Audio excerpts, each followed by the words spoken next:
Let's say you've been given an assignment that requires you to use both popular and scholarly sources.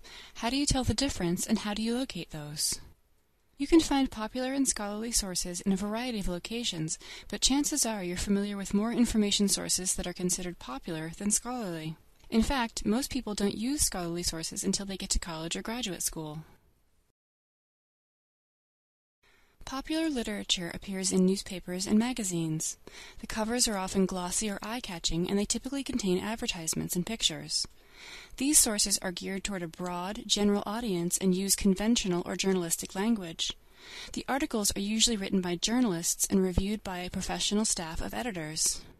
Let's look at a typical article from a popular magazine, Science World. Here, the author is a staff writer and her expertise or affiliation is not indicated. Like many popular magazine articles, this one includes pictures and a special layout. The language is clear and meant to be understood by the general population. At the end of the article, though, there are no cited references or notes for further reading.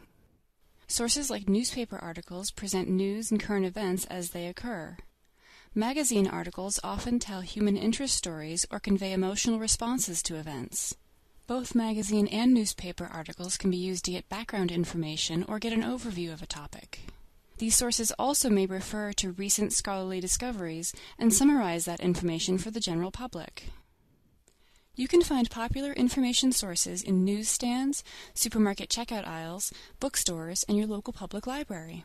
You also have access to popular sources like magazines and newspapers through the Hartness Library article databases. So then what are scholarly sources? Scholarly literature is published in academic journals and in books from university presses.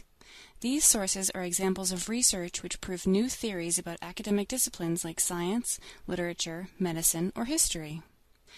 These journal articles and books are geared towards scholars and experts in a particular subject, and they are written by people with advanced degrees in that field. The research undergoes a review process by scholars in that field, also known as the peer review process. Let's take a look at an example of a scholarly article. The authors are scholars in the field and work at a college or university. The language used is subject-specific and may include scientific or scholarly jargon, which can make it difficult for students to comprehend it at first. The research usually includes graphs, data, and/or statistics as part of the study. And there's usually a list of references or notes that are included at the very end of the article. In order to make new discoveries, scholars often review several works and ideas which have come before their own research. Sometimes this review process is published as an article and called a literature review or a review article. These articles are a good source of background information about a subject. Scholarly journals are usually only available through a subscription and not freely available on the web. Academic libraries subscribe to these for you and make them available in online databases. Though you can find some scholarly books in bookstores, they are often much more expensive than popular ones. This is why college and university libraries purchase mostly academic books and journals for their collections. Most of the books you'll find in the Hartness Library catalog are considered scholarly sources because they have been reviewed by librarians and meet certain standards of scholarship and content. So remember, popular sources are often ones that you see in everyday life, ones that you're already familiar with, and they're a great place to start the research process. You'll find these all over the place in newsstands, magazine racks, bookstores, and public libraries.